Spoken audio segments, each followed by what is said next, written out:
Bir rapor hazırlarken ya da bir sunum için hazırlanırken en baştan her şeyi mükemmel yapmak mümkün olmuyor. Bir taslak hazırlayıp oradaki sıkıntılı noktaları bulup adım adım iyileştirmek daha sürdürülebilir bir yaklaşım gibi geliyor bana. Genellikle bunu uygularken de IBCS kurallarından faydalanıyorum. Acaba nereleri iyileştirebilirim kurallara göre?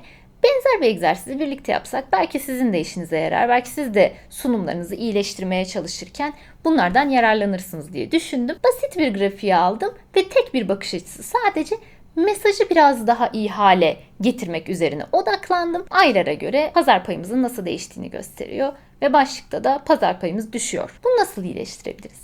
İlk etapta buradaki ifadeyi biraz daha net hale getirmemizde yarar var. Pazar payımız düşüyor ama ne kadar zamanda, ne kadar düşmüş, bunu söylemek bizim için daha iyi olabilir ki grafikte veriler var, zaten bunu biliyoruz. Burada pazar payımız düşüyor demek yerine pazar payımız son 10 ay içinde 3.1 puan düştü desek, grafikteki veriden daha çok faydalanan bir mesaj yazmış oluruz. Bunu yaptığımızda ikinci adımda bir iyileştirme olarak bu 3.1'i grafiğin üzerine eklemeyi de düşünebiliriz. Gözler hemen 3.1 nerede, bunu arayayım diyecektir.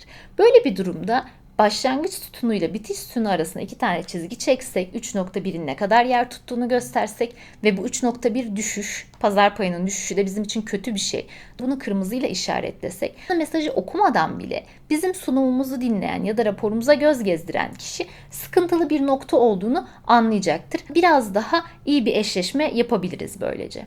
Verilerimiz bizim pazar payımızı gösteriyor ve sadece düştüğünü söylüyoruz grafiğe bakarak. Mesajımızı bir adım öteye götürmek için bunun nedeni de açıklayan bir mesaj haline getirebiliriz.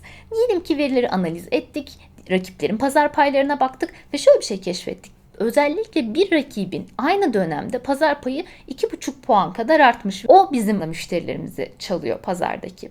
Bunu göstermek istiyorsak mesajımızı genişletebiliriz. Deriz ki son 10 ayda biz 3.1 puan düştük pazar payında ve X rakibimiz 2.5 puan yükseldi. Bu biraz daha mesajımızı derinleştirir. Ama bunu yaptığımızda bir sonraki adım düzeltmeyi de yapmamızda yarar var. Veri kanıtı göstermek. Bir şeyden bahsediyorsak aslında onu veriyle desteklememiz gerekiyor. 2,5 puan yükseldi rakibimiz. Böyle bir durumda onun pazar payını da aslında bir trend olarak gösterip yükselmesini işaretlememiz lazım ki böylece aslında mesajımızda söylediğimiz şey ve veriyle desteklediğimiz görselimiz birbirleriyle tamamen paralel olsunlar. Ben burada iyileştirmeleri yaparken IBCS'in 4 tane kuralını kullandım. IBCS'in başka kuralları da var. İsterseniz onları inceleyebilirsiniz. Siz sunumlarınızı iyileştirmek için nasıl yöntemler izliyorsunuz? Duymak güzel olur. Yorumlarda tartışabiliriz.